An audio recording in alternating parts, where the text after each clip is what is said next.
action. Bonjour. Bonjour, alors, je m'appelle Gabriel Romieux, je suis membre de l'association Été 44.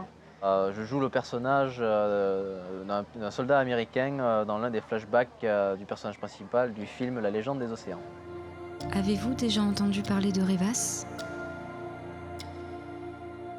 Ou devrais-je dire Trésoras?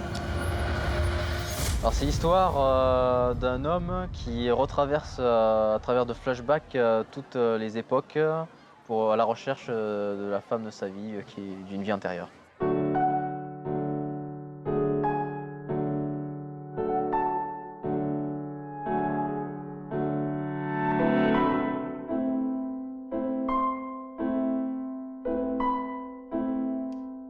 Bien, moi, c'est Louis-Paul Soria, je suis sound designer.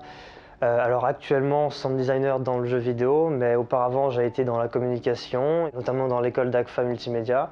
C'est d'ailleurs là que j'ai rencontré Rémi, qui m'a proposé de participer à sa saga. Donc d'abord en tant qu'ingénieur du son, où j'ai pu enregistrer divers sons d'ambiance et aussi d'action, de voix et autres. Et ensuite, dans un deuxième temps, pour la musique, en faisant la bande-annonce du chapitre 0 de La légende des océans. Alors moi c'est Julien, j'ai 22 ans et sur le tournage j'étais opérateur drone et j'ai aidé un peu à la technique et fait d'autres courts-métrages aussi où j'étais chef opérateur, réalisateur et aussi j'ai fait acteur et je touche un peu à tout.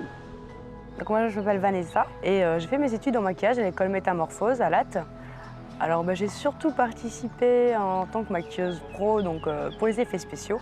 J'ai aussi participé en tant que figurante, où j'étais artiste italienne, donc où on peut me voir dans les parties cadavres. Et ça m'a vraiment donné envie de continuer dans le cinéma par la suite. Voir au final le résultat de la masse de travail que c'est, en fait, moi je m'en suis pas rendu compte. Enfin, c'était sympathique. Cette saga, elle m'a intéressé d'abord pour l'expérience, donc vraiment pour le côté sound designer sur le terrain, pour enregistrer des sons, mais aussi par son scénario. Et je me suis dit à ce moment-là que musicalement, il y avait quand même pas mal de choses à faire, qui fait que ça mélange les genres, les styles, musicalement aussi. C'est pour ça que c'est intéressant et que du coup, confronter un genre en particulier à toute une série de genres après, c'est toujours difficile pour le musicien, mais quand c'est bien fait, que ça rend à l'écran, je pense que c'est quelque chose qui n'a pas été souvent traité au cinéma et pas toujours comme on l'attendait. Donc c'est vrai que c'est un travail musical qui est assez important. Ouais. Je connaissais un peu Rémi déjà, on s'était vu quelques fois, puis on avait un peu sympathisé. Il cherchait quelqu'un pour faire des plans au drone. Moi j'avais un drone, j'avais déjà fait quelques tournages, du coup je l'ai proposé. C'est la première fois que je participais à un tournage, donc pour moi c'était vraiment une belle opportunité pour moi et une très belle expérience. La collaboration avec Joséphine, c'était assez sympa. Elle n'avait pas fait encore d'école de maquillage, elle était déjà très douée.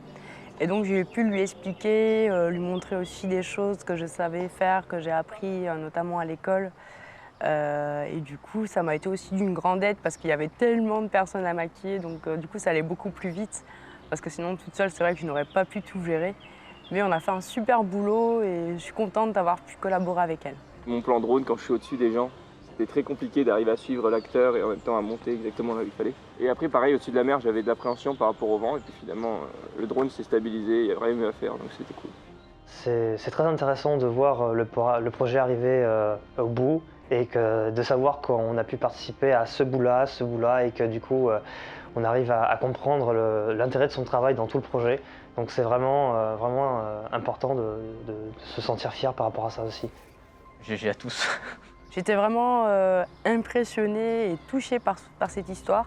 En tout cas, son projet est tout simplement magnifique et j'espère de tout cœur qu'il puisse réussir à réaliser cette saga. Pour l'avoir vu au Gaumont Multiplex de Montpellier sur grand écran, ça fait plaisir de voir à quel point le travail a pu aboutir à quelque chose de bien. Je suis sûre que ça va tout déchirer, que ça va plaire à énormément de monde.